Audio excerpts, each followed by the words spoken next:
This stack of folders represents a major liability. If every teacher grades this identical stack of student evidence but interprets mastery differently, the entire instructional system breaks down. When teachers look at the same raw data but apply different subjective lenses, students with the exact same needs receive drastically uneven interventions depending on whose classroom they sit in. The goal of Session 3 is to eliminate that variance. We are shifting away from subjective grading and building a validated student placement tracker rooted strictly in objective evidence. To build this workflow, you need 3 assets in front of you: anonymized student work samples, your Session 2 indicator matrix, and a blank placement tracker template. Moving away from point totals and embracing objective pattern logic is the only way to guarantee that daily instruction actually targets the specific learning barriers your students face. The first step in this workflow is to completely ignore the final percentage grade and instead look at the underlying indicator patterns. Both student A and B earned 75%, but their indicators tell different stories. A lacks explanation clarity, B has poor conceptual accuracy. These diverging rows isolate distinct learning barriers, meaning these students require completely different instructional interventions.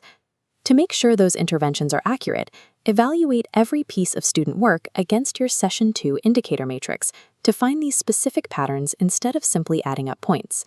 This chart maps indicators to placement outcomes. Mostly missing chord indicators, marked with X's, signals conceptual instability. Classify as below trend. A mix of triangles and check marks means they need refinement. Classify as on trend. Mostly check marks maps to advanced. When evaluating borderline cases, do not fall back into the trap of averaging with scores. You have to properly weigh core indicators against peripheral ones to make an accurate call. These placement categories exist solely to reflect a student's exact instructional readiness and specific learning barriers, not to assign an administrative letter grade. Once your team completes your initial placements, you will execute the cross-team calibration protocol by swapping your decisions with a peer team for review. During this review, you must compare 3 specific dimensions on every student sample: the indicator ratings, the assigned placement category, and the written reasoning. If there is a disagreement between the teams, you must follow one strict rule. All arguments for a placement must cite specific matrix evidence. Do not rely on your intuition, past student performance, or classroom behavior to justify a placement. If it isn't in the matrix, it doesn't count. If a disagreement persists despite looking at the evidence, that is a clear symptom that your matrix definitions are too vague. Pause the calibration and revise those definitions together on the spot.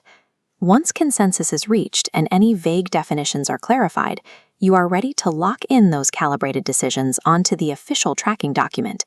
This is your placement tracker template. For each student, input the indicator pattern, placement category, and written reasoning.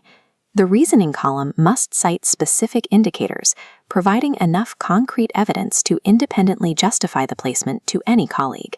By relying on a fully calibrated tracker, you remove subjective interpretation from the process, establishing a unified, evidence-based instructional standard across the entire grade level.